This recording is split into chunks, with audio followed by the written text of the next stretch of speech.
Did you know? Time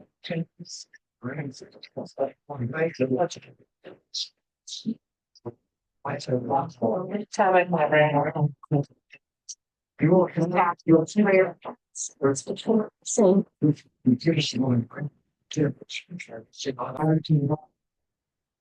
Number 8. Roll call, please. Schmackel. Here. Ryan. Here. Rachel. Here. Edward. Here. Ludwig. No. I heard it. Okay.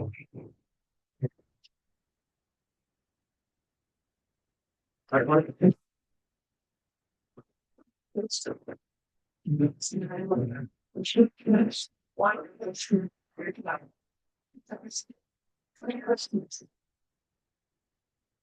Father, we give thanks for being here tonight, and we ask that you guide us in our council meeting and conducting the business of the village. Amen. Thank you.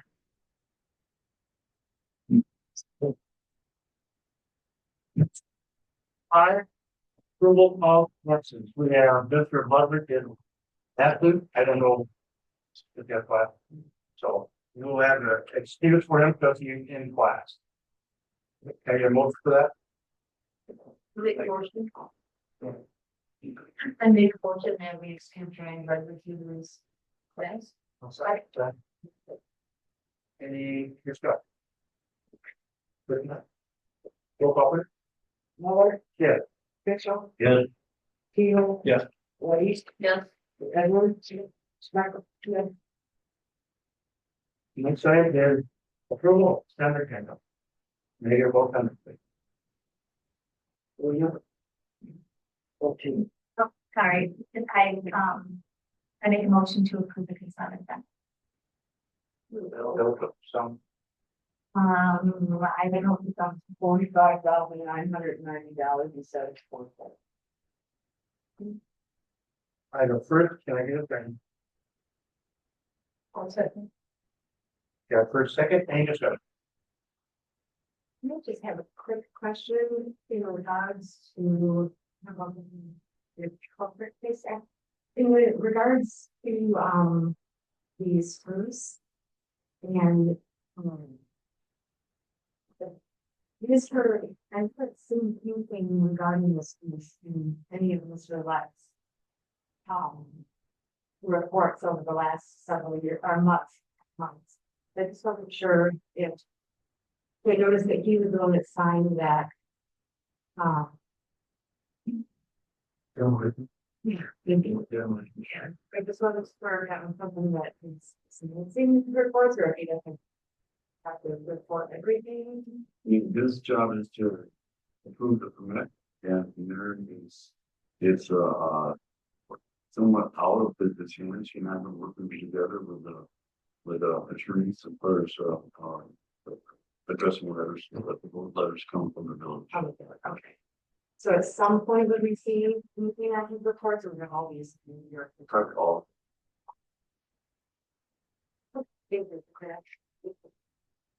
Any more questions or discussion? this is kind of funny, but, somebody asked me, they said, they saw on the DDA report, a Milliken bar and restaurant or something, and I said, it's gotta be correct. Is that their official name now? But I'm still leaving friends on. Okay, thank you. Okay, I have a first, second, roll call, please. Mitchell. Yes. Ravi. Yeah. Michael. Yes. Edward. Yes. Muller. Yeah. Keel. Just to remind everybody, we have a large crowd tonight, so everybody needs to speak up so everybody can hear them. Please. Next item, the approval of regular agenda. Making a motion on that, please. I'll make a motion to approve the regular agenda as written. Can I get a second on that, please? I'll second it. Got a first and a second, any discussion? If not, roll call, please. Mitchell. Yes, Muller. Yes. Michael. Yeah. Keel. Edward. Edward. Next item, the manager's report, Mr. Alvin. I want to welcome everyone here tonight. Start off, don't forget if you need a flyer for the 46th annual Fireman's Memorial event coming up here in a couple weeks. There's on the front desk there's all sorts of flyers to talk about the programs that have make sure you have this on the way out. I'd like to start off just giving an update on one of our projects in town, Metric Park. Rob is working very hard and keeping that moving, and so this is kind of where the main infrastructure is nearing completion. The landscaping is looking good. The pump track is being utilized, and it's in. We're getting a lot of our kids and adults down there as well. The perimeter walking path is done with some cosmetic border curb work left to do. Sidewalks are completed for the most part. There's some gaps where the utilities for the pavilion and the structures have to go in. They don't want to put the sidewalks in. The trucks will go over and crack the sidewalks, so they want to wait until that part's taken care of before they complete it. They're currently waiting on covered structures, benches, and track to be delivered 4 to 6 weeks, pending. The parking lot lights were wired, and they're awaiting their structure as well. The Blu-rays will be painted within the next month for the pump track and the bathroom. So again, a lot is going on down there, and they're taking advantage of the weather we're having. But I want to congratulate and continue to thank Rara for their for their vision on this project, and we're ready to draw people before it's even done. So thank you. The Southwell River Center. Wade Hartman, he still has a little crushed limestone to put in.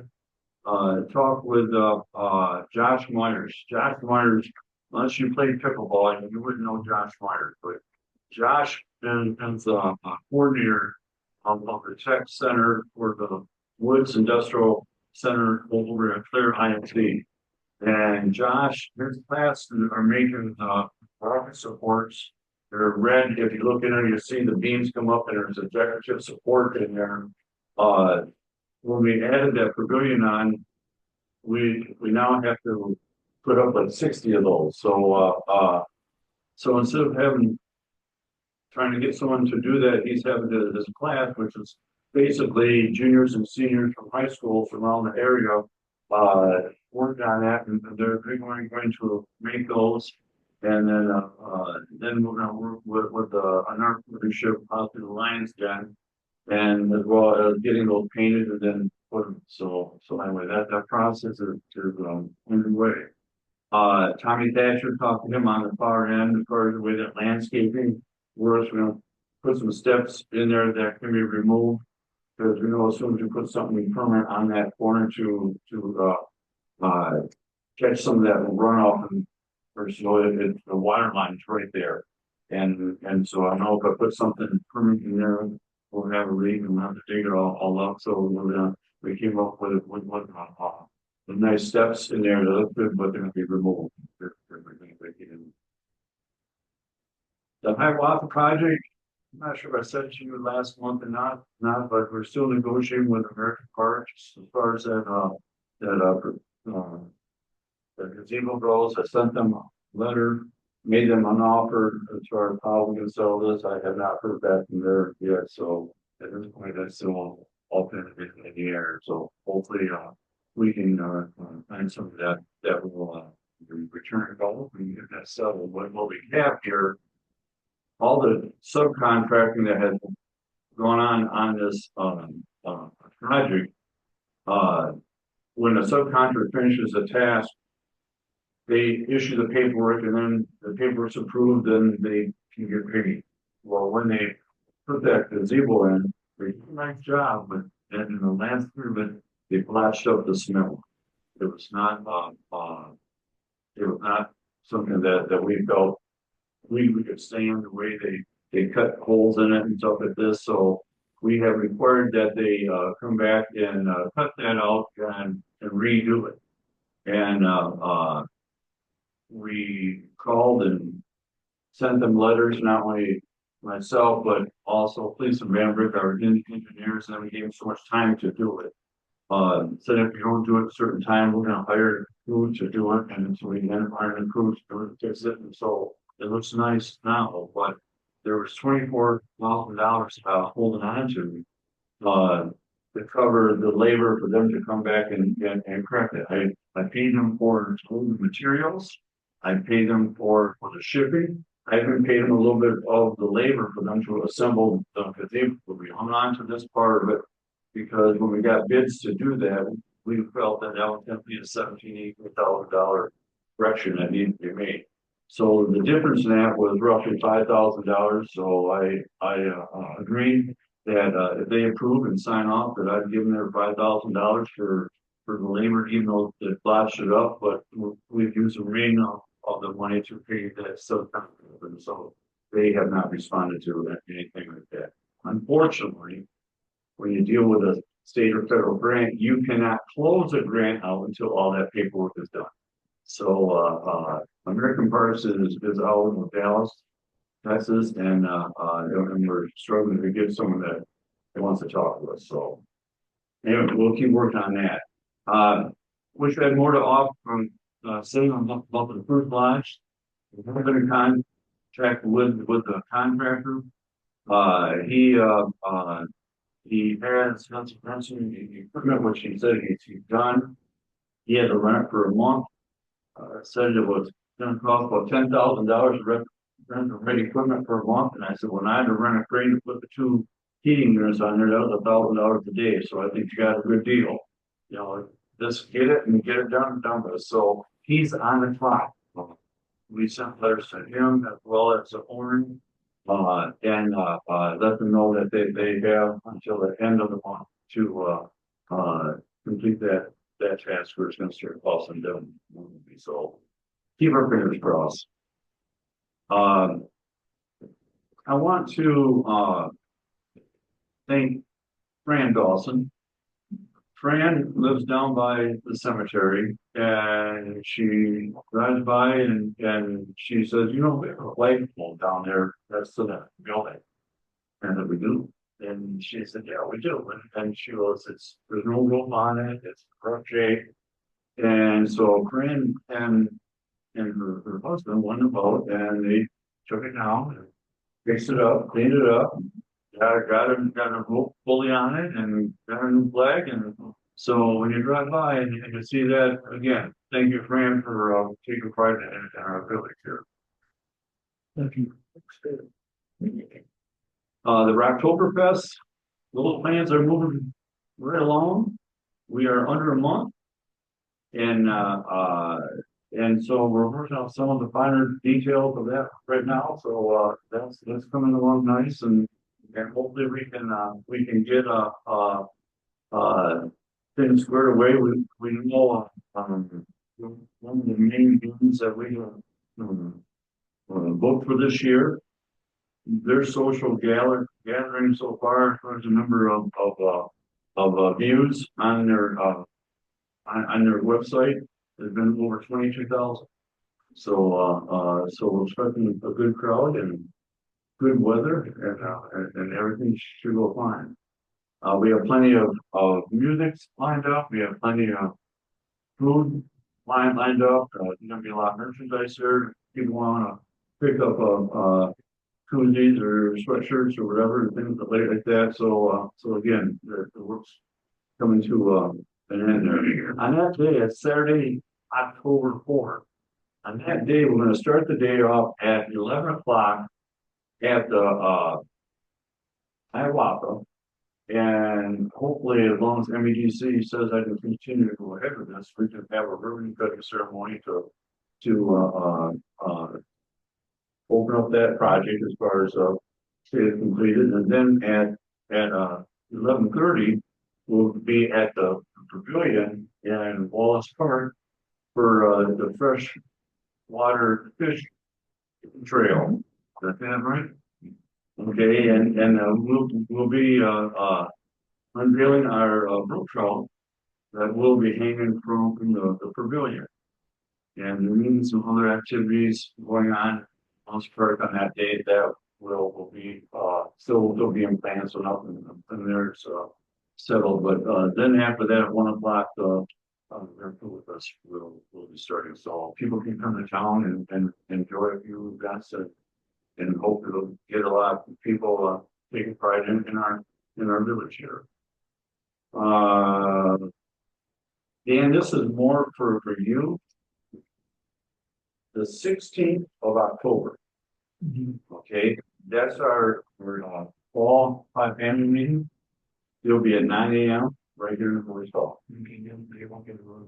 Yeah, and what happens there's a representative from our village council, a representative from DDA, a representative from the planning commission, economic development, myself, and we give an overview of the things that we've accomplished this year, and talk about possibly some goals still for next year. But it's always welcome for this meeting, and we ask questions and give input. But it's right here in the village hall, and it takes about an hour or so.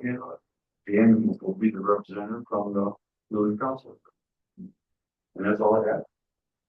Great. Thank you, Ron. Any questions for Ron? Have anything made report? Any updates to the village? Well, did Rara get their full funding for all of the technical thing, and they had to reach their full funding? I think they're getting closer, but I don't think they're quite doing that. Now, that $30,000 that we had, that's been, right, that's Tomorrow. tomorrow, To the tomorrow that's been sent. No more questions from Raj. I didn't realize that. Tonight, you know, so.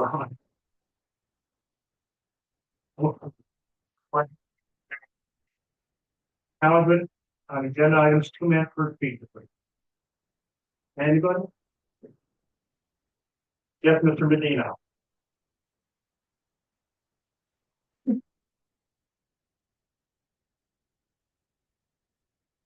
Starting with Dale Village resident. I'm here to express some of my concerns over the proposed 200 unit community development. The first concern is the lack of public involvement and implement alcohol. Look at the PDA minutes, the planning commission made it minutes, and it sounds like the project is well underway, you know, and probably gonna push it through and have a little public hearing 15 minutes before you sell the land or something, and nobody's gonna know about it. But, you know, it's probably about half mile from the house, and nobody's coming to me, and my neighbors, people, we think about it, and so that's my one concern. My other concern is the size of it, you know, 200 units, you got there, about 400 people, there's gonna be a significant increase in the population of the village. So I don't think, a lot of people are opposed to that, and I'm not sure if anyone comes in the street, the sewer, and the water can handle all that increase. And it just kind of, you know, we always talk about shopping local and all that, but there's some kind of holding corporation or something. It's a corporation, I'm still doing some research on them. It's a pretty big corporation, and I mean, you live in a small town that's full of wool, your eyes, you're gonna take the money and run, and it's not good for the community, and you talk about the, you know, the Walmart community, I don't think that's a really good thing. Oh, yeah. Sure, thank you. Anybody else? Yes, sir. Hello, my name's Dave Cook. I'm a village resident. Everybody, that's the 8 mile from the closed housing development going in. My thing is Redstone buying it for you guys? And is it, you know, Is Redstone buying the property for you guys? Or are you guys gonna run this out for development? This is the time for Okay, well, like he said, what you guys gonna do with the increased traffic? What we're talking about. What's gonna happen in, say, 5 to 10 years, like every apartment complex that I know and built in my life, I've done construction for 6 years. That eventually turn into a low income house. So people that live close by gotta deal with this. You guys want to deal with it in your backyard. So, like he said, nobody approves of this, nobody wants this. You guys like this week running carpet and don't want to say nothing, nobody about it. It's the first time I've heard it, was when they asked me nothing. So. I just wanna know if they're gonna buy it from you guys, if you guys are running these housing development, or they are gonna, what's going on? Yes, sir. Yep.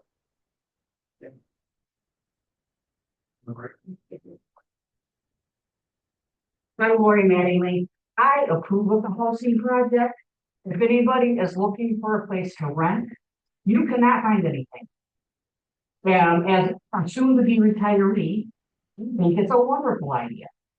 Yes, it's gonna be in people's backyard, but it's gonna be in somebody's backyard, no matter where they put it. And yes, it's gonna bring even more people to town. It's a good thing.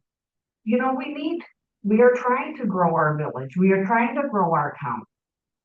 And if we just keep shooting that down that they're trying to improve on, we're not gonna get anywhere. So I just say, I think it's a great idea to have a part of affordable housing, and not low income housing, affordable housing. And I saw that there was a section that's gonna be for retirement, some retirement type housing, I think they call it. You know, we need that so bad in town. You know, you have people come, you have family come in. You know, and you're putting them in Holton Lake, and you're putting them in Gurney, and you're putting them in everywhere else, but you don't have any place to go. So I think it's a wonderful idea.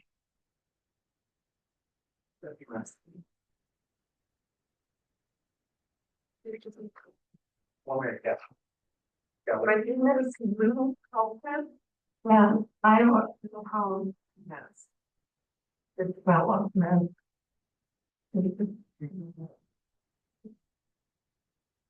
My name is Susan McLaughlin, and I'm from West Jamie.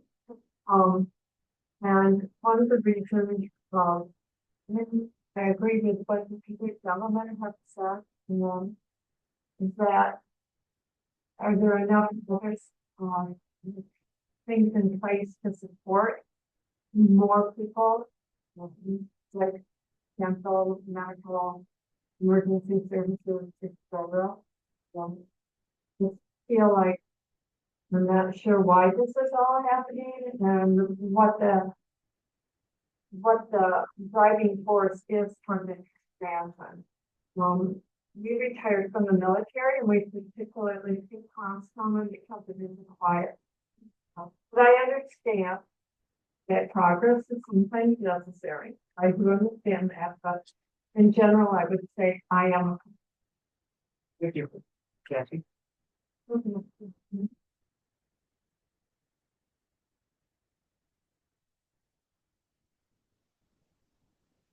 Back to more, I'm a village arts president. There has been at these meetings on and off the last couple of, or last year or so. And the Redstone housing project was not finalized until recently and introduced that I noticed when I was at the meeting. But it's been talked about for the last year. It was mentioned the first meeting I came. So it's been out there for a while. If you came to the village meetings, you would know about it. It's been talked about at almost every meeting I've been to in some form or another. I approve of this project. We came home. I'm a Roscommon alumni. I grew up here. I grew up in the area. We came home and had the worst time trying to find house that my husband and I could start a family and to come back to the community. There's no houses available that are affordable. Having lots available for people in my generation to come home to would be amazing. Having apartments and townhouses would be amazing as long as they are comparatively affordable.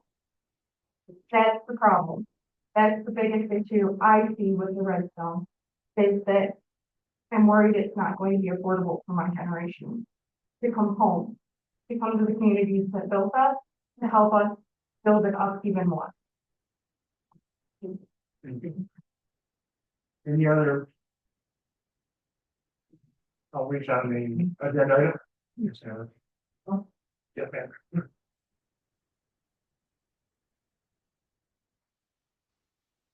I'm Sally Voorhees. I'm not, responsibility.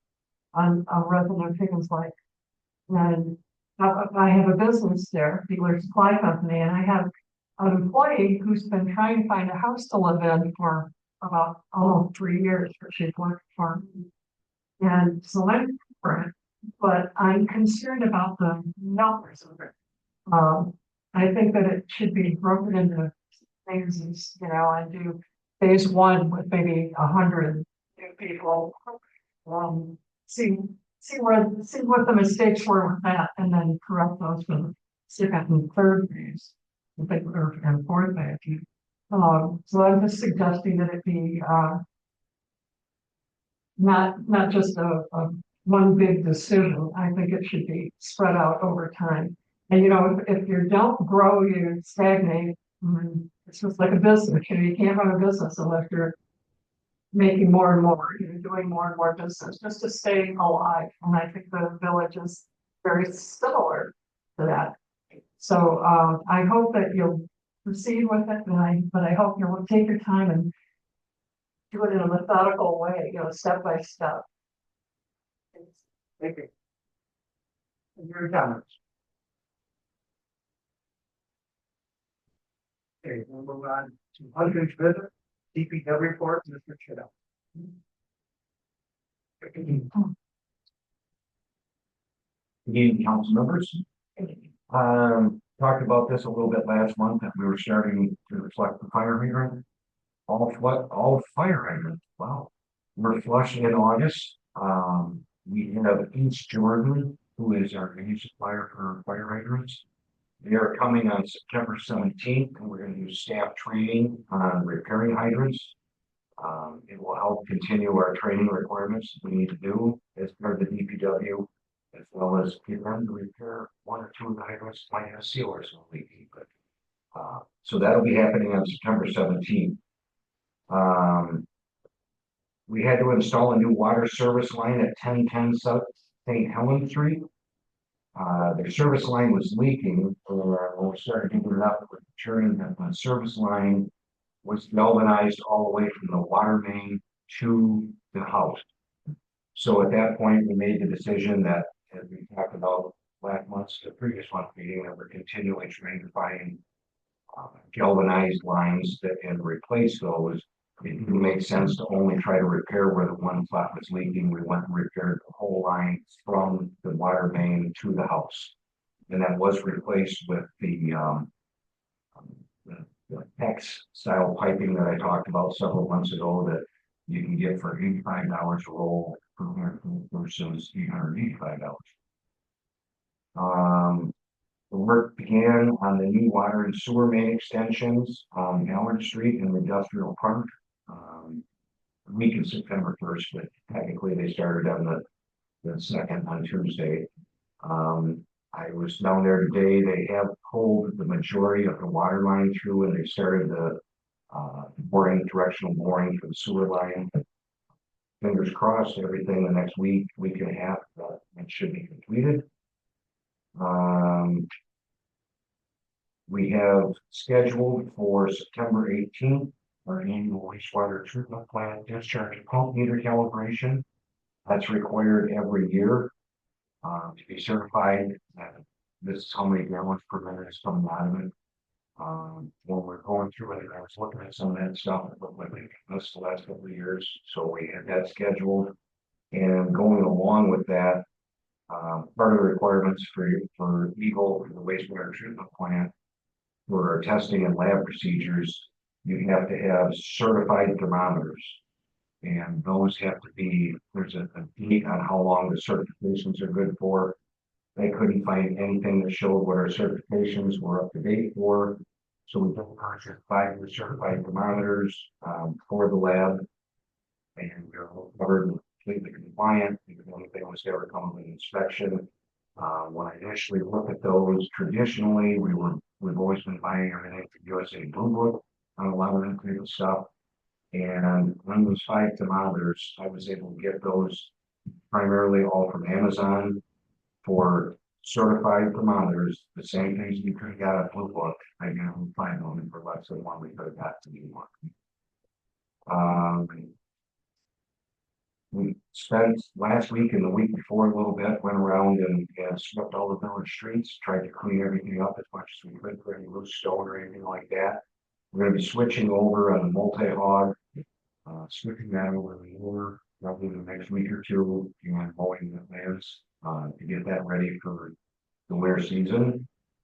And the last thing that I have would be, kind of goes along a little bit with talking about the housing project and stuff, but in going through and looking at all the wastewater treatment stuff, our permit, and we plant was designed in '97. We currently serve approximately 1,000 people based on the latest census and through the wastewater treatment plant. The system is designed for 3,000 people. So there is more than adequate room for more people in the plant. And that's all I have. Any questions for Mr. Chanel? If not, thank you, Doug. Thank you. Thank you. Next item is Economic Director Report. Mr. Coriello. Jim. Good evening and welcome everyone. So I'd like to start off by talking a little bit about some things that Mr. Alden referenced, our Oktoberfest, everything set. Mr. Scout, your member, been the organizer of that event for a number of years now. We are still looking for volunteers. Councilman Kehoe is heading up one of the volunteer groups, security, which means I think Mr. O'Brien on that as well, but, it's basically taking the garbage out and making sure no one mistakes the premises with here. So if you're interested in doing something like that, please reach out to Mr. Keeble or myself, and we'll get you on the list. We're also looking for some volunteers that are going to sell some merchandise. Speaking of merchandise, we're gonna have some of the hoodies and koozies and so forth for sale here at the village council. The week of Fireman's Memorial, we'll have a table during the parade. Quick reminder about Fireman's Memorial that there are two parades, one on Friday night at dusk and one at noon on Saturday. That's an event that we really hope to reinvigorate on the 11th. No, It is 12. the 12, we changed it 2 years ago, so I guess Sure. we're done. So that, yeah, that's an event that, I know a lot of people in the village are quite proud of. I'm quite proud that I have nothing to do with the organizing of it, but, the people that have organized it, put a lot of work into it. See a little decline in numbers over the years, and so, there are a lot of people here tonight. If you urge 5, 6, 10 people to attend that event, I think that we can, really support that community and get more people out to the and that was really the hallmark event of this village for many, many years. And so I'd like to see that. I want to thank Ms. Jack once again. That pump track in Hinton Park is getting used nightly by many, many kids, and they end up riding their bikes through town. And it's just really cool seeing a lot more kids in the village. And so thank you again for that.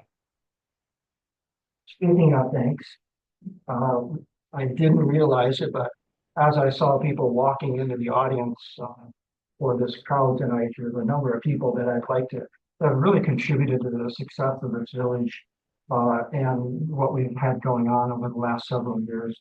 Somebody that many of you don't know, she's not a village resident, but she's the director of the Roscommon County Economic Development Committee, Brenda Batchelder, if you can see that real quick. She has played a big role in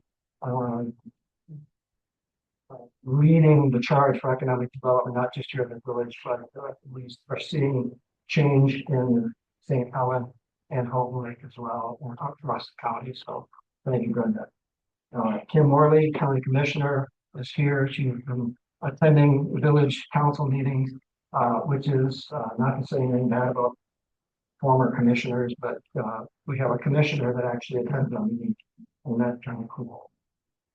GDA President Tom O'Brien is here, very instrumental in the resurgence of Tom. He leads the Downtown Development Authority.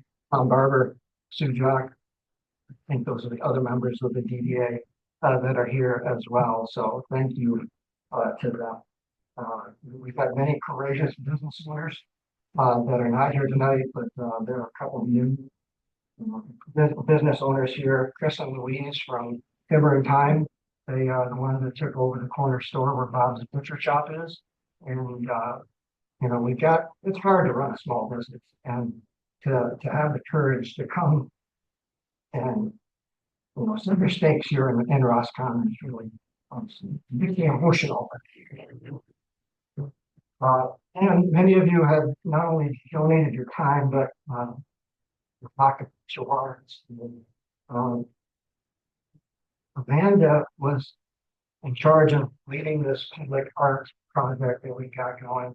And one of the biggest donations came in for that Truman Warbler statue was Sally Voorhees. And that was a $5,000 donation. We thank you for it.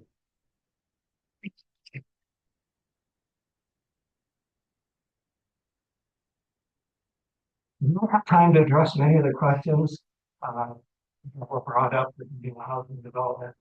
Mr. Alden, Amanda Wojcinski, and myself have been in the forefront of those negotiations for over a year now, close to a year now, not over a year. And so a lot of those questions are good questions or legitimate questions, and decisions we're moving forward, but nothing is set in stone. Your questions are valid, they're legitimate. We can answer all of them. We think that you will like some of these answers. And if your answer doesn't get answered during the meeting, I will stay after and answer any questions that you have. You're pretty eager, so I will tell you, we're selling it to the developer. Okay, we're not running that. Can I ask, okay, but did you guys ever look into the company? Yeah. Roscommon? Yes. Because I Googled the name, there's more with one Roscommon, I'll give you that. And there's one Grand Rapids, and everything about it, everybody reviews reviews on it about Roscommon and Grand Rapids. Says they don't want you. It's a bad company, invest here, better period, business bureau, same thing. Okay. Thank you for that feedback. We have researched that. We were happy with our research. They've built quality homes at Forest Dunes and Treetops in northern Michigan, so they have homes that they've built here. I'm not going to discount your comments, but I appreciate your comments. But we have, don't think that we didn't research.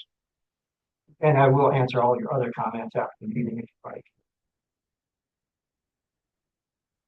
We continue to talk to, and some of the comments made by some of the people in the audience are not true, but some of them are true, and those statements are related to the need for housing. Unless you've been under a rock, and I don't mean that in a demeaning way, there is a huge need for housing. Employers are crying because the workers are driving from West Branch, from Gaylord, from Grayling, from Harrison. Mr. Hull of the Hull Building Center took it upon himself because his employees were driving from St. Helen and beyond to build his own duplexes here in the village. And it goes on and on. The Saab Corporation, when we met with Kirtland Community College and their need for housing for their instructors, we're meeting with the superintendents at Corinth ISD next week. The hospital administrators in the area are crying because they'll have 100 openings. They'll send out 100 job offers, and maybe 10 will end up finding someplace to live.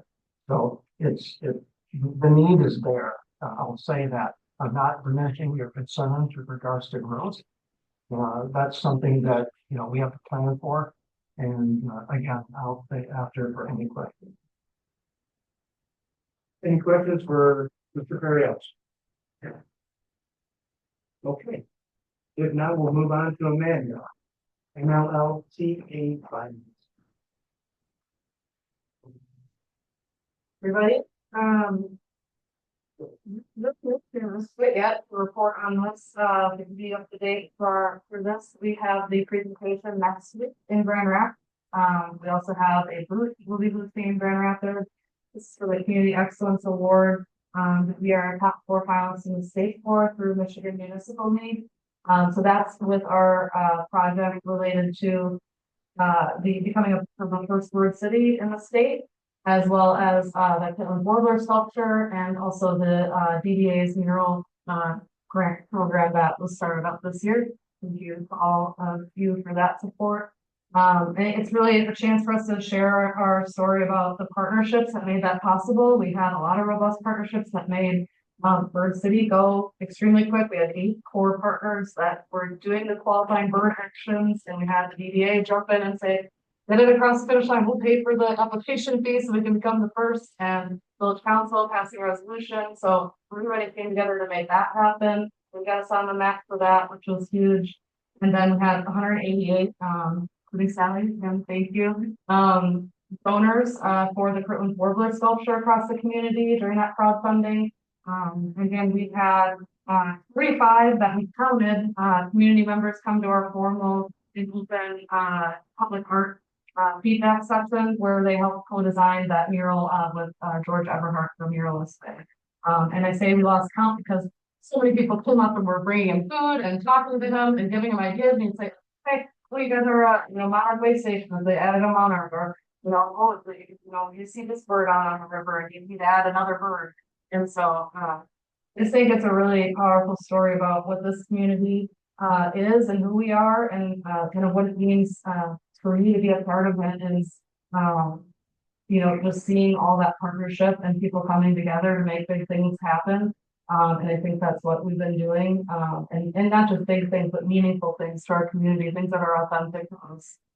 So I'm really, really excited about the opportunity to share that on the statewide, stage with everybody and brag about you all, and how much, great community this is to be a part of.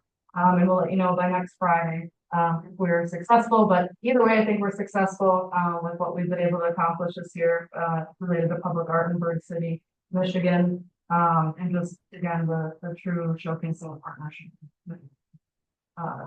With all that, so. Thank you.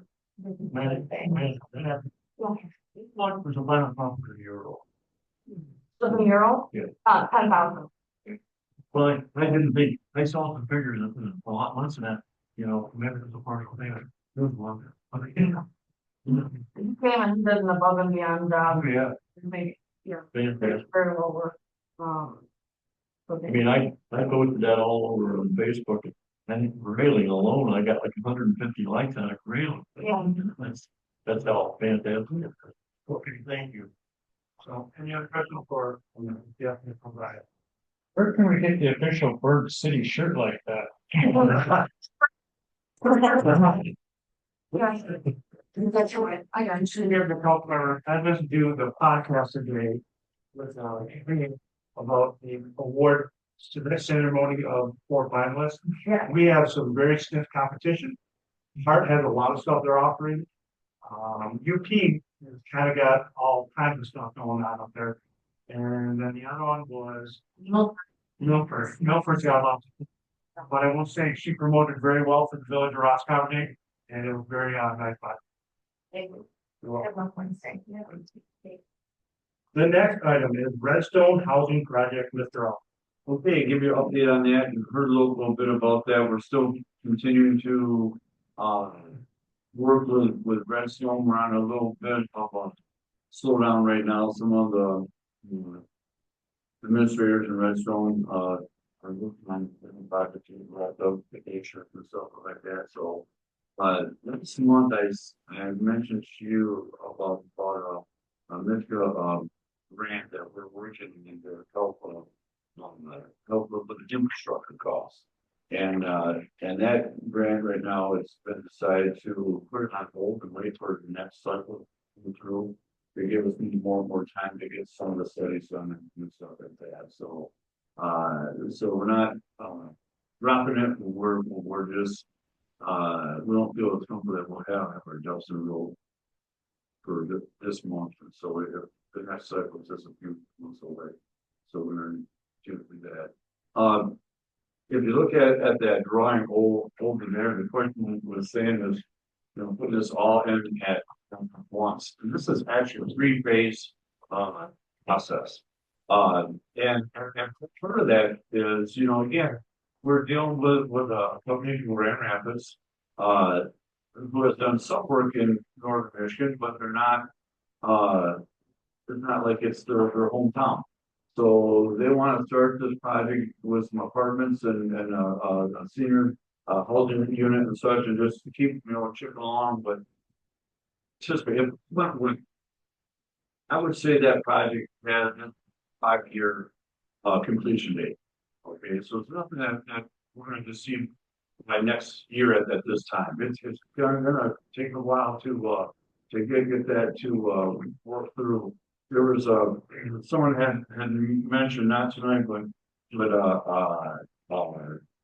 in another form in regards to watch out for the stress that it puts on our schools. Having been a building administrator for 30 years here in the Burke district, we built that middle school. We built 4 wings. Each wing had 8 classrooms. Okay, each classroom back then had 25 to 30 kids. The most that we've ever had in that school alone was 673 students. As a district, we have 730 students. We have more than enough room in our school district. Our highest school enrollment since I've been here has been just over 2,000 students. So to add a few more families to add a few more students is not by any means gonna stress out our school facility. We've seen 22 school buses. I think we're down to 7. Okay, so the problem is when you look at that administrator perspective, if I only have a limited amount of teachers, I can only offer a limited amount of classes. And fortunately, in this day and age, someone can take classes online. Some kids don't learn online very well. So if I have a larger teaching staff, there's more opportunities that we can offer the kids. Whether it's tech classes, whether it's foreign language, whether it's whatever their needs requires. But having more students go up and down those hallways, I look at that as being a good thing. We have an amazing school district, but from going from over 2,000 kids down to 730, just a hit. It's a hit. So what happens now is you got teachers teaching in this building and that building and that building, and they're moving through the day where sometimes it's tough for them to really get locked into the building that they're working in because they're always on the go. But again, when some of you went through that middle school, we had 6 or 7 classrooms of 25 to 30 kids in each hallway. And now we have 2 for grade level. And we can put all grades in one hall if we had to. We could run the whole district in one building if we had to. So, bigger doesn't always mean better, but it'd be nice to have a few more, in there. And I'm sure that your athletic teams and stuff that club have a few more kids on the team too. So one of the goals in this whole Redstone housing project is we want to the middle class back. We want to welcome the working families, young families raising children and such. We hear too much, and I'm in that category that we're the senior driven area. We need someone to help us out, and so we need to have a balance there.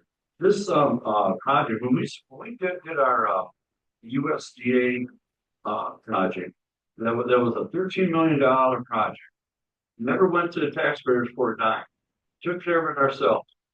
The grants, took care of things, and then at that time we went to our pump houses and our lift stations and we upgraded them.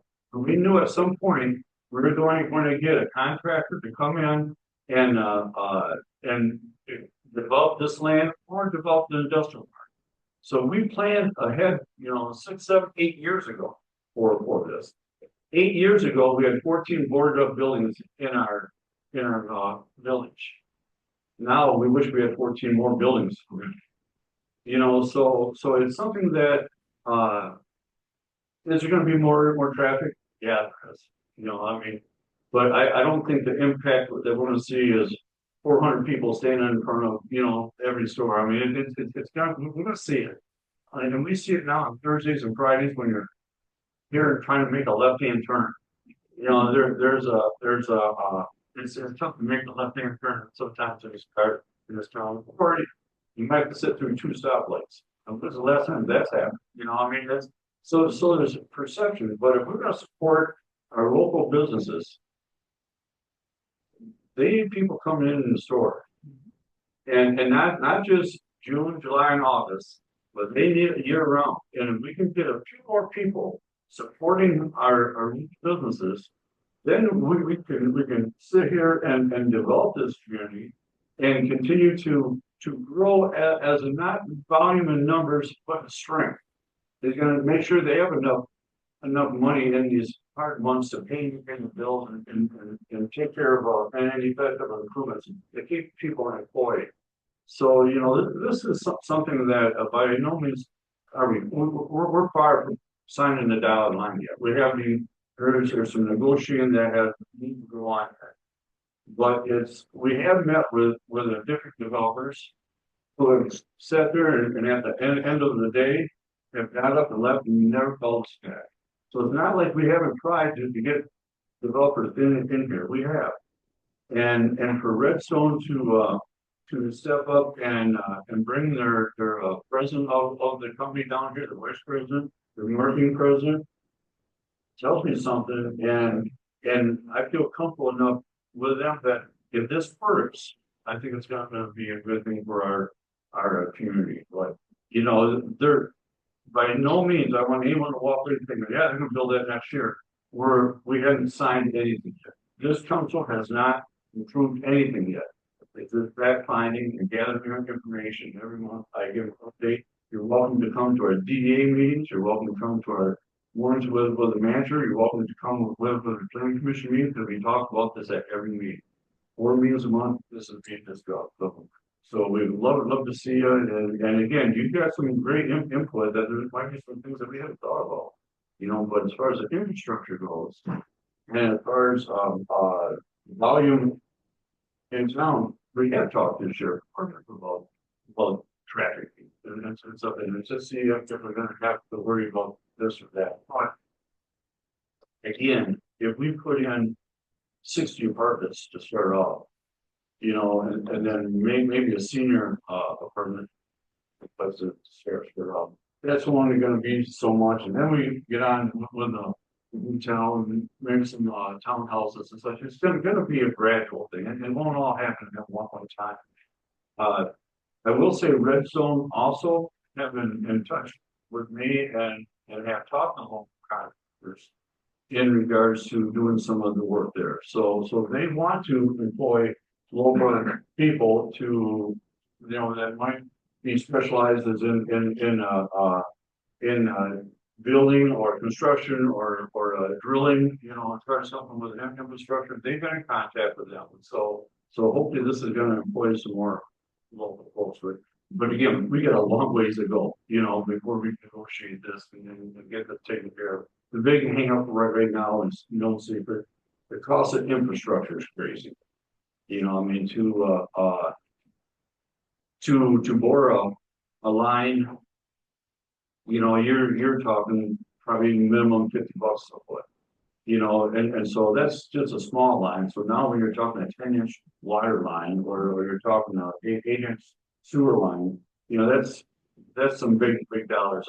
My best guess when I say infrastructure, I'm saying water, sewer, natural gas, electric, and communications. And when you put in water, it's not running a line. You got to have so many curb stops. You got to have so many shutoffs. You got to have so many fire hydrants. And putting in everything set to go to code. That infrastructure is going to be all of $3 million, if not closer to $4 million for that's done.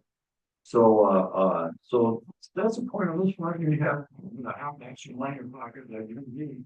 When you know, that's the part that's hanging us up right now is what's this going to look like?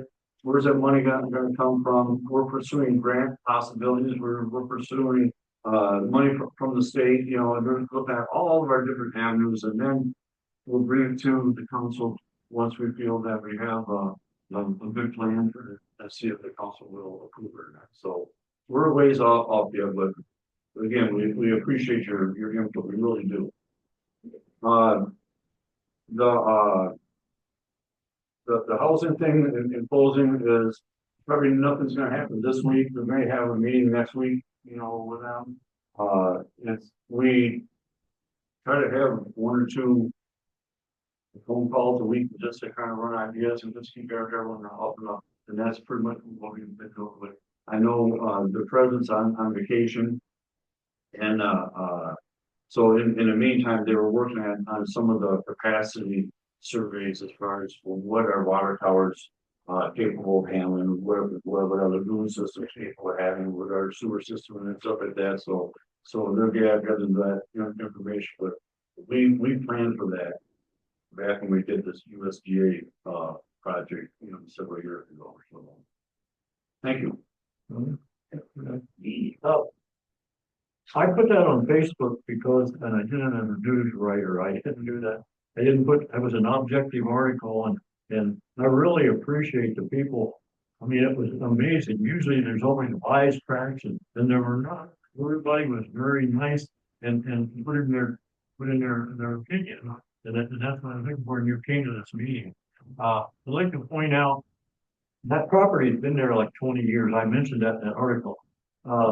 Because it needs a sewage lift station and it's a sewage lift station. See, water runs on gravity, but sewage has to be pumped. And we've got like 10 or 11 of those around town. And they cost at least $500,000 to put one in. And I understand this company, this is what I'm led to believe, this company is gonna do that. We haven't been able to do that, or we could have done something. For instance, the forward propane up there, they have a septic because we got water to them, but we couldn't get sewer to them. You know, and my opinion is I'm concerned about what Ron pretty much clarified that all those people coming here at one time, going in there, if that were to be built all at one time, that would be a lot of people. And I have nightmares in places I have lived about this happening. And you know, if it gradually happens, it's gonna happen, you know, and probably by the time it gets done, you know, I may be dead. So, but anyway, here's some things that I'm looking at and for this coming. I would like to see a fence across the back of it to protect Robinson Creek from pollution. That's a chain link fence. I mean, little things like that. Okay, no storage barns. We've got storage barns all over this county. I understand Market Township has an ordinance now to do away with them. And somebody else told me, some guy told me, he said, when I got my first loan, they wouldn't loan me the money unless it was my primary residence. That way, these properties couldn't be rented out. You know, they couldn't sit there and rent them out to crazy people coming up here to, you know, to bring 50 people in for a weekend party. You know, things like that, little things that we gotta look into. And let's see, well, and I have also no sub-renting, which is what I just covered. So anyway, that's my concern. As an example, one more thing, I came here from Ashland, Missouri. I started a newspaper down there in 1969. It's still going, it's still in existence. But my old babysitter that took care of my daughter's now 55. She was 15 months old, I think it was. And Joni worked for the University of Missouri Alumni Association, so she was able to find us. But Joni is now retired. She was 13. And Ashland was 800 people when I came here, and Roscommon was 800 people. And it's 15 miles to Jefferson City, the capital, and 15 miles to Columbia, the university. And all these people moved there, and Jody said, there's crime, there's drug, and the people are awful. The population of Ashland, 800 then, is now 5,100. Now that really scares me.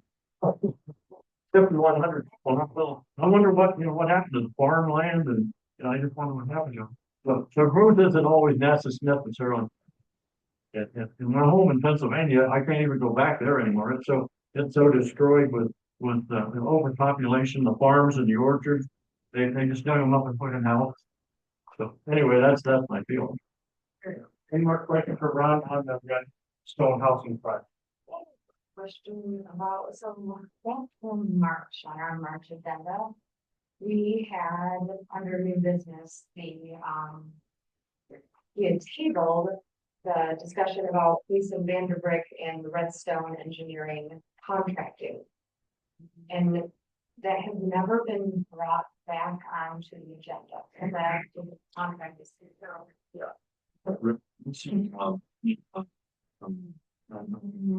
On your review. So there's actually 2 engineers, we have ours and they have 2. And then the Michigan grant that you're talking about, is that the one that we're talking about that mentioned last, that we would, if that was granted, we would have to, correct me if I'm wrong, was it something about having to have a certain percentage of those homes reserved for 80% AMI, which is earning median income? Okay, so like low income. That's not low income. No, that's not considered like affordable. And low income would be like 50% AMI. Okay. Okay, and how, do you remember the percent? 51%. So it would have been 11 when the initial 20 apartments. Oh, yeah. And then, I don't remember, the only thing was, so when this comes to the council, when we pass it, is it, all of this would be a go then, like the hotel, like, or would it be we pass in pieces? I believe that the way we discussed this with the even phases, they would have to approve phase one to get that going, okay?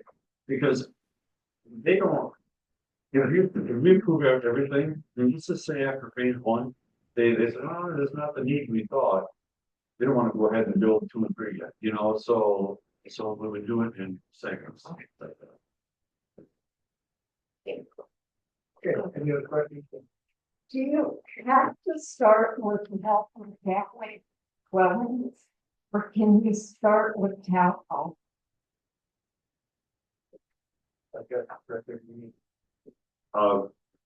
Well, I know that, that this, project, there's gonna be, stick-built homes on the backside. And I don't think that they're looking at doing stick-built necessarily in the first phase, if so, there might be just 1 or 2. They're more concerned getting the apartments going. Some of the apartments in room bedrooms, some are 2. Because that's where right now it's kind of the most managers have to try to get this that one. Sort of one, two, for family. You know, we have 4 students, we have students late. Do we want to attract low income people and help them here? We want to attract low income people, which is single family home. So, That's exactly what we're looking for, because a beginning teacher salary would qualify as a low income. Okay, a beginning sheriff deputy, a beginning nurse, they all qualify as a low income. So that's the population we are looking at, as far as to get working families in here, but. we're 2 bedroom apartment. That's not. Yeah, work for your family, but it may work for someone else's, and again, with some of the homes there, again, they are looking at attracting families, attracting working class people. And they feel that with these, with the size of these apartments and the size of some of the condos and the townhouses, that they would have no problem, for a young family to move over. This exact phasing, my friend, but the exact phasing is still yet to be determined. Right. Of exactly kind of what they want to do, they do want to get those townhomes in as soon as possible, so they have expressed that with us. It may depend on the different funding sources, like with the mission thing that covers infrastructure, and you pair it with some of the apartments of low quantity of those, and you get those knocked out, then you can get to the townhome quicker. So it's gonna be determined as we get into more of this. So as Ron said, a lot of that is still yet to be determined. But it's, yes, good thought. So kind of just say it's good thought on the townhome. They do all about townhomes. Well, I don't know. As far as developer and from what we've been working on the project so far, we want to get to those parts as soon as possible. Not for those larger things. The number that's thrown out last month of it was 1,500 per fact. Was that a 1-bedroom apartment? I know it was just an estimate there. Like, would that be the 1-bedroom apartment at 1,500 bucks? That has not been determined yet, just, we still don't know what the cost is going to be to build that, over Michigan. But what they were, doing was, they know what it costs down at Grand Rapids, and they're still giving track about it.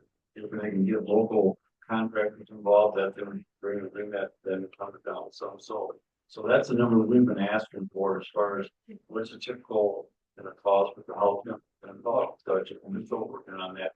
It's all based upon the contract. 1,500 was the reference to the Grayling ones, 1,500. That's what we're discussing. Do we know what size that? I think, Does anyone realize that 1 or 2 bedroom? I think. Oh, okay. I don't think I got 2 or 3 bedroom. You're talking like 8%. Also, that was last month, you were talking like, what is the 80% and what is the 50%? I think we did some of those lines. Yeah, same for, That's right.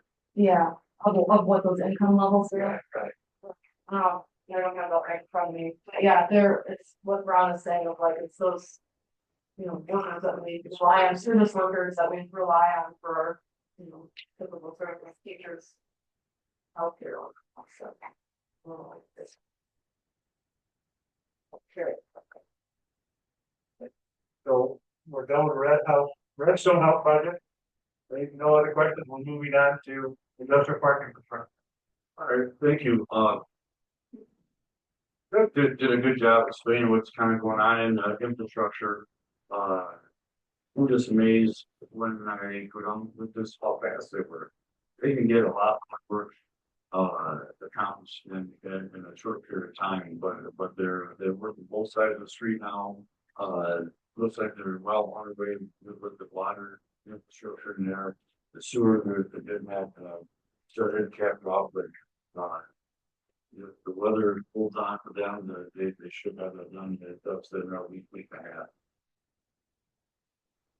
Okay, any questions on infrastructure?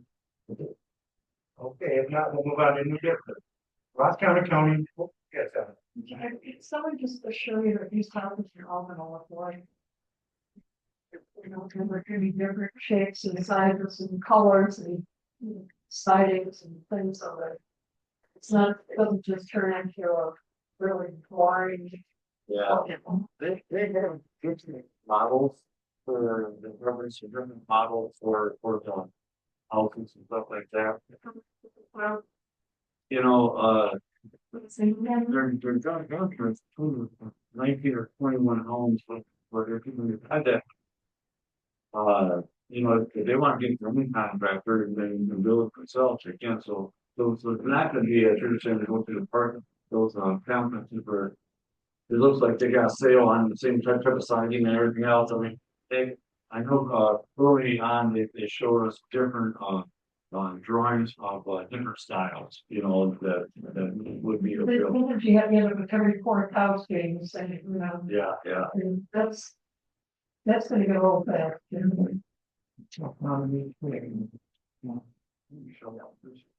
Oh, yeah, I'm just getting prepared. next item is Roscommon County Leadership Program for people. Hi, I'm Michelle Ewald. I'm the current president of the Roscommon County Literacy Council. We don't have to walk around this conversation. All right, so I just wanted to give a couple quick updates in the morning. In one of our members now, so please jump in. If I miss anything, yeah, it's this is something new that is here, anyways, in conjunction with core early childhood. We now have these little cards that go into the newborn kits at the hospital. And you can use your phone and use the QR code. And you can go right onto the Imagination Library website and register your child. For those of you who aren't familiar with the program, we get the registered children who are residents of our county or anywhere that supports this, get one free book mailed to their home, age appropriate per month until they turn 5 years old. So that's where the major part of our funding goes. Last month, we had 599 children registered for our county imagination library. I believe it's the highest number we've ever had. And I'm going to go ahead and quote Kathy Erickson, who's the Roscommon superintendent, but was recently the president of Rotary. She said at the meeting that I presented at earlier in the spring, she said, you know, population of the area keeps dropping, but your council is doing a really great job rounding up children because your numbers keep going up while our population is dropping. So we're really proud that that number keeps going up. And so there are more cards if anyone knows any small children. I brought several. And then I just wanted to give, this is another new little item we have. Your council has been really amazing supporters of the Imagination Library. And so we have some decals for you that say, I support the Imagination Library. Thank you.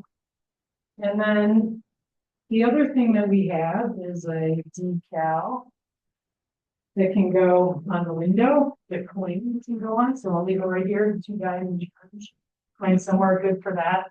So we really appreciate the support that you've been giving us for the Imagination Library. And because of your support and some other local community partners, we have that program in really good shape now. It's running smoothly. Fran Jacobs does all of the data entry. She keeps the database up to date and follows up on people, and everything's going really smooth. So I have one other thing I wanted to talk about that we've been working on. But any questions or comments about the Imagination Library? So prior to having a single new barn, did they have to go to somewhere to get, like usually like in the WIC office? Yeah, there was a paper.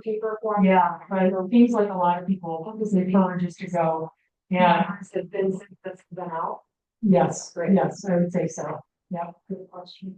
Just let council members know, the children's literacy, request every year, we have a line item down for $2,000, to go towards service of kids in our village, so that's just, we're aware how it's played, but we need that count.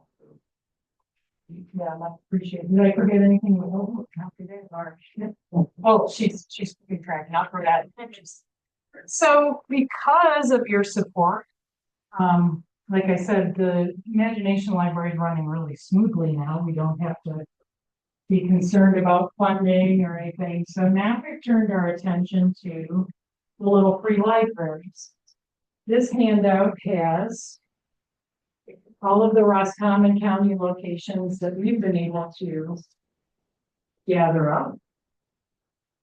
And there's quite a few. We have them broken down into Roscommon and Higgins Lake, Fulton Lake, and then other locations. If you're not familiar with the little free libraries, they are little structures that have doors on the front, and you can go to the little free library and take a book or two. You can go to the little free library and donate a book or two. It's just intended to be another way to have a lending library. So what we've done is each summer our council has a used book sale that's become really kind of famous. People ask us about it now. It's a really great used book sale. We take all the best remaining books, children and adults. At our last meeting in August, we just divvied them all up into boxes, and our members are going to all these different little free libraries. If you like reading, you might want to grab one of these to know where they are. And so I happened to sit next to Sue Jock, and she showed me that Metro Park is going to have a little free library as well. So I've had a community member who's a member of a book club.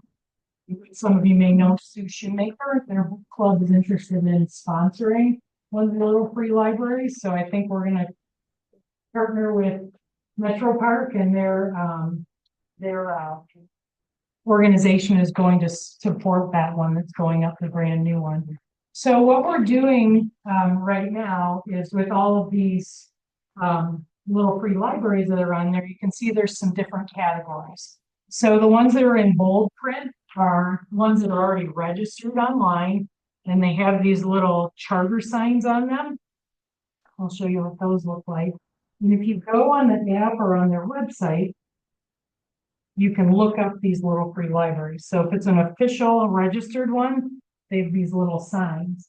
So anything that's in bold on there, you can find online. You can find on the app that has that little icon, or you can go to their website and find it. The ones that are not in bold are either not registered, or the people who put them up don't care to have them located online. So right now what we're doing is we're going to all the little free libraries. We're trying to figure out who put the little free library, and our organization is going to help them get registered if they would like to. So if you're a new registration, it's $50. If you are already registered with them, but you just want to get a sign, that's $25. And so now our literacy council is helping to do some of that. So I wanted to say that the first one that we did actually is the one that went up in Wallace Park. And I know Tony Medina is the one who did that. The door got vandalized. the sign is no longer, so the first one that we did is going to go in Wallace Park, so Tony, here you go. If you would do me a favor, when you put this up, if you take a picture of it. Here's the $50. You don't have it? So, all right. Awesome, so perfect. So that's our next initiative that we're working on, and we're having a lot of fun with it, going around and loading all the little free libraries with books and just making sure everyone keeps reading because we know it's important. So any questions or anything that wasn't clear about either thing? So the little free libraries are inside, locations. There's one that I know of, there's one inside of the Gears Township hall, that they take them there, they put them outside. And then there's one, let me think about Martin Township, thank you. There's a library inside there, but most of them are outdoors. So, yeah. Anything else that I wasn't clear about or Is anything? that fee a one time or is that yearly? One time, yep. So, again, we really appreciate the village support of our organization, and we're just trying to expand our efforts. So we know we had 1 through 5 covered really well, so now we're trying to get into school age children, adults, and just keep spreading the message of literacy. So thank you. Thank you. Okay, this time I'm looking for a motion to give the Roscommon County Ministry Program $2,000 for this year. I'll make that motion. What's seconded? So first, second, any more? So we get a discount for the 2,000 is already. We're. Oh, we have to do that every, I know it's a line item. It's set aside, right? It's set aside for the sign. So I'm still at work. Thank you. Yeah. Roll call. Right. Yeah. Michael? Yes. Miller? Yeah. Bishop? Yeah. Keno? Yes. Yes. Okay, next one is schedule budget work session for 2026. Just for some of you that like to plan ahead, Monday, the 27th of October. I'd like to schedule, a work session for the 2026 budget. Monday, the 26th of October. 27. 27th of October. Next Sunday. In the past, we've met at 6 o'clock. Does that still work for you? It takes an hour. Thank you. Okay, next one, closing workshop. I got news from the county clerk, Doug Stevenson, about call for election for November 4th, 2025. And for the position of the president, again, recall. Sure, I also haven't heard if there's gonna be any candidate running against a blank yet, but there probably will be. This is a special election. It's one that I'm trying to pursue legal interpretation of whose responsibility it is to pay for that. You're talking what Wiggins Township told me and Cheryl Richardson told me, I'll say $3,500 to $5,500.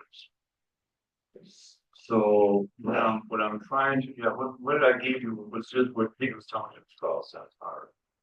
There's also county costs in there, okay? And so I'm gonna see if that's the response, if it can be the responsible of the person that is requesting the election, or just something that the village has to assume that call.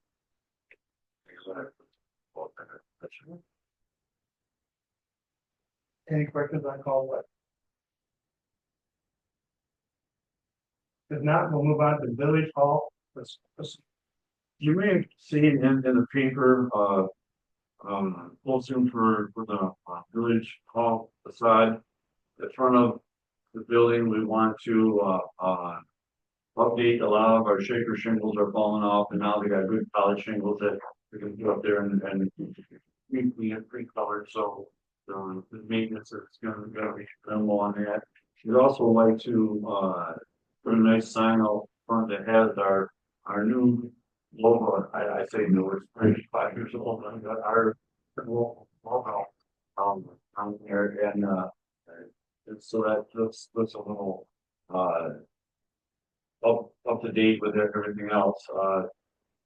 We did receive a quote for that. There was approximately,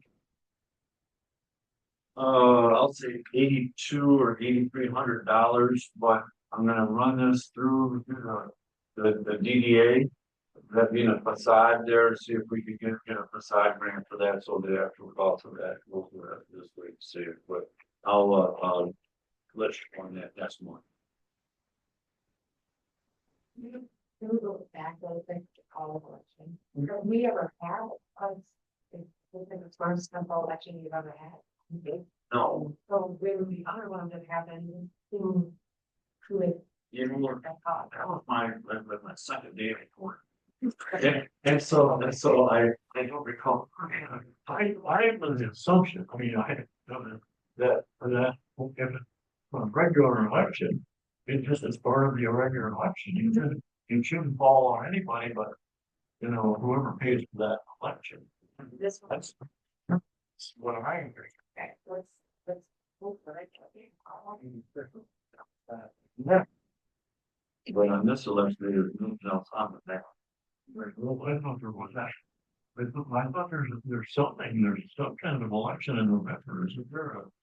We looked it up, there was, and that's why I called Michelle to ask what the cost is, because just for this, for nothing else on.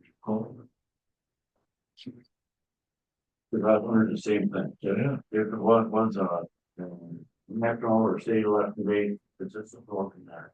Like, with this being a special one being called,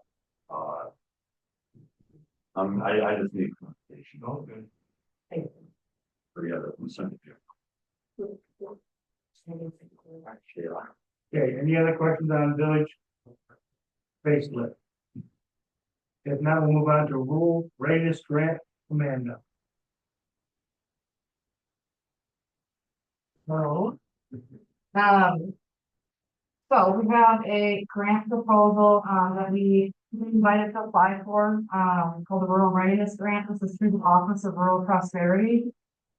This is a organization, that supports rural prosperity across, Michigan. And this grant program is really designed to be pretty flexible in terms of what does the community need.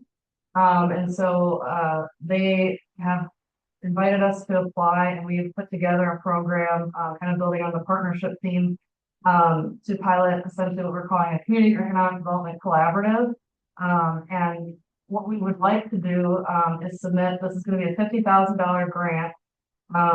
And it would be matched with in-kind volunteer time from, myself, Emily Barber, and Tracy Smith. And it would enable us to establish a 1-year shared contract role across the village, the Roscommon County Economic Development Committee, and the Chamber of Commerce here in the village.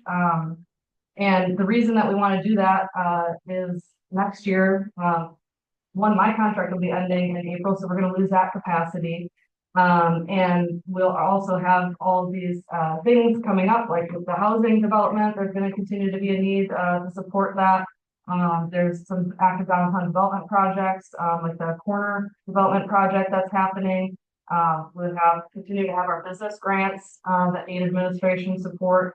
We also had talked about the ADA compliance that we need for 2027, but we need to do the work in next year, as well as we need to update some things for our RRC certification renewal for the following year. And we also have, from the Roscommon County Economic Development Committee side, the freshwater trail is going to continue to be rolled out, and we want to do a heavy marketing push for the next, summer season. So that we get a lot of, tourism attraction around that, increase our online presence, around that. And then, of course, support, what Tracy does. I have no idea how she does everything she does in a year, to provide some event marketing support for her as well. And the reason that we want to do this is, one, we want to be able to support all of those projects. A lot of how that, some of that stuff gets supported right now is, either it's unstaffed or understaffed. So either people are working, overtime that's unpaid or they're volunteering. And so we don't have that dedicated staff, support. This would be a one-year contract role. But it would allow essentially, the village, under Brenda's mentorship and under Tracy's mentorship from the chamber, this person would, basically be able to get a pretty rich, training experience, to bring them into all of these different projects. And so, we think that that's good for that person, give us kind of a pipeline of somebody, that could continue to contribute to the community through this type of work. And yeah, that's, I guess, the overall gist of what we're trying to do here and what we're looking for is, support that we can go ahead and apply. The application would be submitted this month. We would find out by November if we're funded or not, and then we would look to, formalize that, job posting if that option somebody, starting early for the piece. Amanda, what does it cost to apply? Nothing. Yeah, so hard. Somebody from 1 year. Yeah. And then part of what we'd be doing is, we need the influx because of the projects that are coming up next year.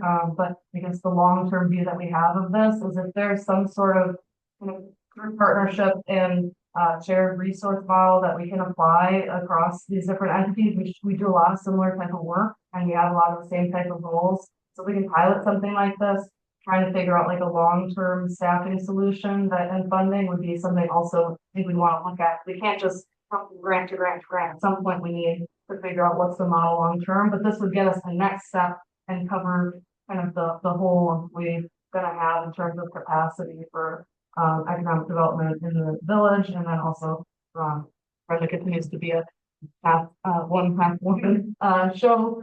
And Tracy, of course, doing all she does also on part-time. So, yeah. So we're looking for a motion to approve and pursue.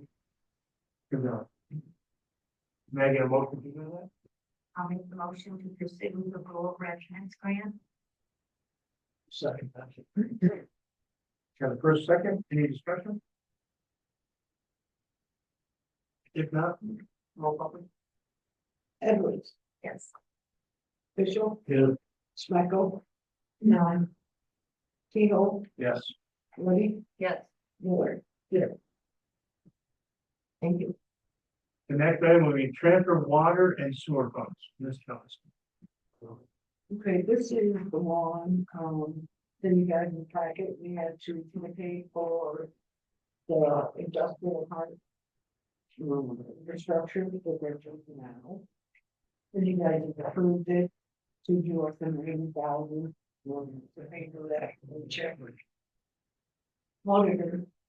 And instead of trying to shuffle all kinds of money around, which we don't really have anyway, just take it out, half out of sewer.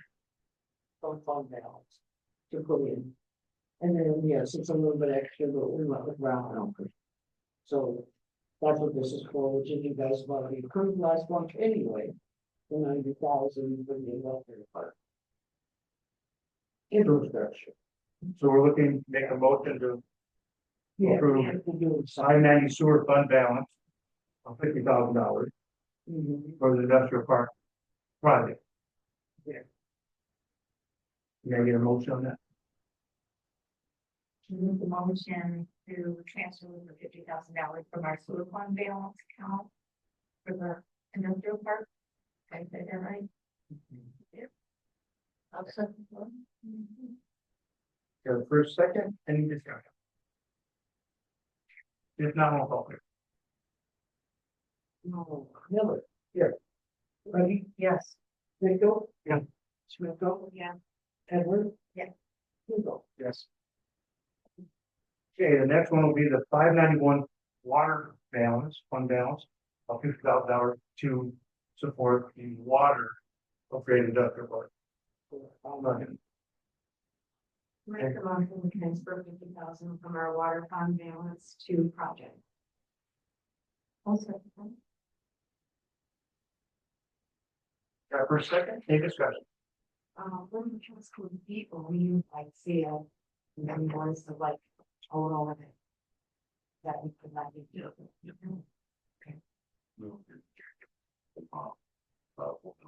And the reason why our, accountant said this is a better way to go, because you got the money in your account now. He says, but if something hot came up and we had to repair a pipe or had something run, now we'd have to transfer money, where, let's just do this now, take care of this, get through the year, whatever's left, go back to the fund balance and. Okay, got a first, second. Any more discussion? If not, we'll call please. Ready? Yes. Edward? Yeah. Bishop? Yes. Tebow? Yes. Miller? Yes. Schmeckel? Yes. Okay, next item is capital improvement plan. I gave you a rough draft on the business that we're looking at, our improvement plan. Just want you to put your eyes on that sometime this next month if you have ideas or suggestions, and don't hesitate to forward them to me. This is a working document. Having our meeting with our DPW to go through kind of some of their wish lists, items. At first, I thought they thought I was doing the Christmas list, as far as everything in mind. So now we got to narrow down to prioritize things, and then, but more importantly, talk about, okay, if we're gonna put this in, where's that going to start? So some of that we're gonna finish up. But I want you to be somewhat familiar with this before it gets up for on the agenda next month. Yeah. Any other questions on the capital improvement plan? If not, we'll move on to discussion items. Anybody for discussion items? If not, we'll move on to public announcement. 2 minutes per speaker. Yes, Mrs. Moore. Really didn't think that there'll be more hoops up here, so let me start thinking. I spoke before about the county commissioner putting together some meeting rules brochure, so I'll leave you with this. It basically allowed us to share with people a little bit more information about the Open Meetings Act. We get people who don't quite understand what that really means and what you can and cannot do. A little bit about the purpose, of board of commissioners, what do we do, primary functions of what a commissioner does. And really it was to help people understand FOIA requests, how do you do that, where do you do that too, as well as public comment. We have moved our second public comment, or our board comment, after our second public comment. First one's always about agenda, the second one is anything. Because sometimes we might be able to have an answer at that point in time if people have a question, and if they don't, then we can at least table it and put it on there. So you don't come to a meeting, this tells you how you can actually send a question to the commissioners to have it addressed at a meeting. So I'll leave this with you guys. I just thought it was a nice thing with all of us and all how to contact us and stuff. So that's it. Lake levels continue to dominate 90% of our commissioner time, unfortunately, when there's so many other things that we could be working on. But since the last time I was here, we had an informational meeting about the special assessment district. That was on August 6th. That is not a mandatory thing by commissioners to do. It was an additional meeting we wanted to offer to the public. And then the hearing for the special assessment district was actually on September 2nd. So at that point, is the end of when people can actually object and have the right to actually appeal what they're thinking. So a clarity we want to make sure everybody knows, even if it doesn't really affect some of you here, is that the appeal is about the calculation to your parcel. If you thought you should have been a 1 or a 0.5, or you got my property linked wrong. That is what you can appeal. To appeal saying, I just don't want a special assessment district is not what the courts will be listening to. So I just wanted to make sure that that was clear so people know how to do that objection and appeal when they need to do that. So, other than that, we've got 3 major union contracts negotiations that we're working on right now. We have budget process going on right now, so trying to balance all the information for the special assessment and lake levels, plus that big new that we started working on was one of our goals is how do we work on some of the behavioral health and the issues that face us in the social perspective. So Commissioner Wilson is kind of spearheading with our group on how to use our opioid money as our, wraparound project. So not to duplicate a lot of effort or to take away from some of the agencies who took money from us already for some of this, but to say, how do we use those dollars more effectively and create a program that's pretty unique to us as a county. The beginning of this will work with our sheriff's department and the work that happens with people that come to our jails up front. There's very little, I'll say, counseling and help while they're there. And then there's definitely not a lot of support and connectivity once they're released. So how do we keep that circle going and give them the resources that they need? So that's where we're starting, so you know. Last but not least, kudos about your housing project. I know it's not always the easiest thing to do when you're trying to build, but yet stay who we are in our communities. But even when I ran in 2022 for state rep, this is one of the biggest priorities in our entire state. Whether or not our government gives us a lot of support on it, it's irrelevant. But because of the work we did in 2022, now we have the Director of Rural Development within our state that kind of helps try to create some of this middle missing grants and stuff like that. So it is an issue. How do you go about that? In fact, I know the conversations I've been in these meetings, this has been discussed for a while. So a lot of people for getting feedback for those final decisions, but I do know that it is something from every economic portion of this community. For an employer who might even need people who need an apartment before they can have money down for a home. That's still a piece that's missing. They may not be a family ready to buy a home, but they're ready to think out of college and start their next job. And they just can't afford a home right now. So I feel a little bit of that mix. It's probably spot on in that phase-in approach, but thanks for continuing to move that ball forward because it is something we've been trying to work on for a long time. I'll leave you. Thank you, Sean.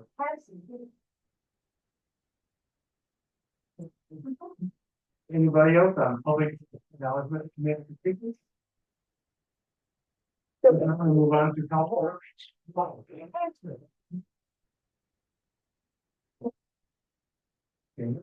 Thank you, everybody. For coming. Maureen? That's what I was thinking too. It's so Marie said, whether we agree or disagree, it's just great to have this support and people voicing their concerns. I appreciate it. Thank you. Mr. Cooper? Yeah, I'd like to, first of all, I didn't bring the brochure, but the Genealogical Society is looking for a home. And they dropped off information at our Historical Society. They were in Prudenville and they lost their lease there, right there where the history scheme is in that complex there. And they're down now across from Habitat for Humanity, but they're losing that sometime in December, I think, or November. So we're looking for a home. So if anybody knows of anything here that it would be a welcome to have them in our community. Now, I see 2 people here tonight. Yeah. Tom O'Brien has been all over this community, designing things and working things. He was involved in this brewery over here. He was in there working. I'd go in there and he's there. He did work on the River Center building and the train club and everywhere Tom, and you can't get a building permit unless you have papers. And Tom has always been here. At least he's handy to get prints and things made so we can do that. Now, another one that I just did some math on this. It was 35 years ago when I started planting flowers along the street. And Jim Rockledge and Jackie O'Brien's father different times came up and handed me $20 down at the post office. And I haven't forgotten that. It's been 35 years ago, and there was nothing. The streets were sand and weeds.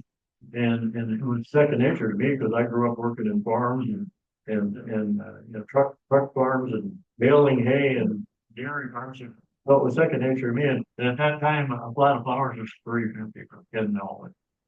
And then the people that owned this building then, we were in Andy Sherman, they were doing it along the streets out here. They were planting in boxes before I even started. So anyway, thank you, Jackie and Tom, for what you've contributed to the community. Okay, that's all I have. Ms. Merkel.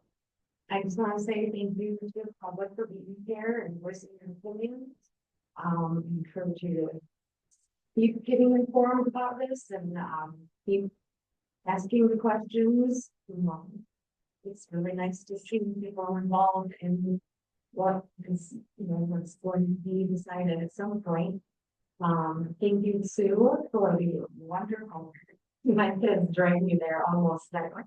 It's one I love walking the path. Excited to see where it's going. Like cool.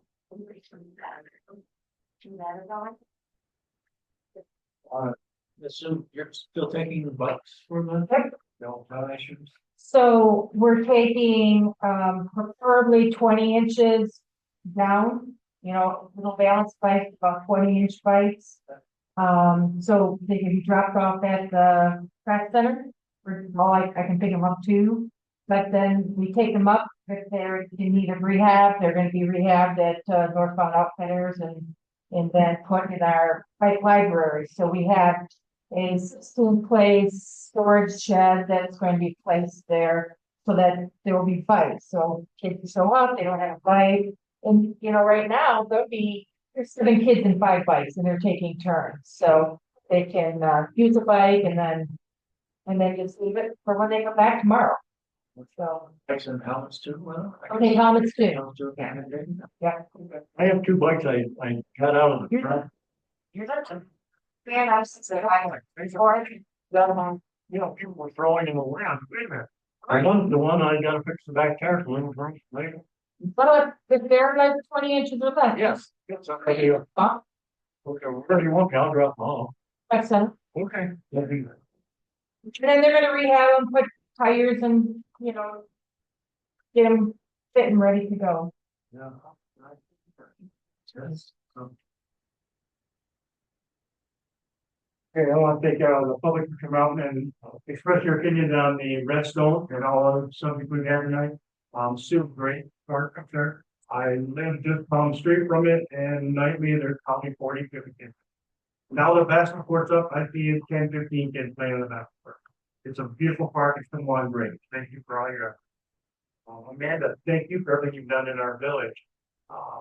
Promoting it as much as you do. Have you ever watched her thing that she did today? It was really I good. did watch. Can you watch this somewhere else so you can read it? It's on the It's website. on the website. I don't know, website is where it's at. There's a podcast to do them once every week and maybe twice a month, like that sometimes, depends on the subjects. I know the housing is on that subject, it's on that website today, so if you go on. Other than that, I have nothing else. Items for next agenda. Well, I know we're kind of here's some updates, some items should be talked about tonight. I'll give some information about the fall of elections as far as who's responsible financially for that. And then we'll give you a report from our own and then our conference that we attend. So that's what I have. Okay, anybody else have anything else for the agenda? If not, I look for a motion to adjourn. I'll make that. Make a motion. All in favor, say aye. Motion approved. Thank you, everybody, for coming. Yeah, it's our meeting. For them, when you were getting these, you could see much.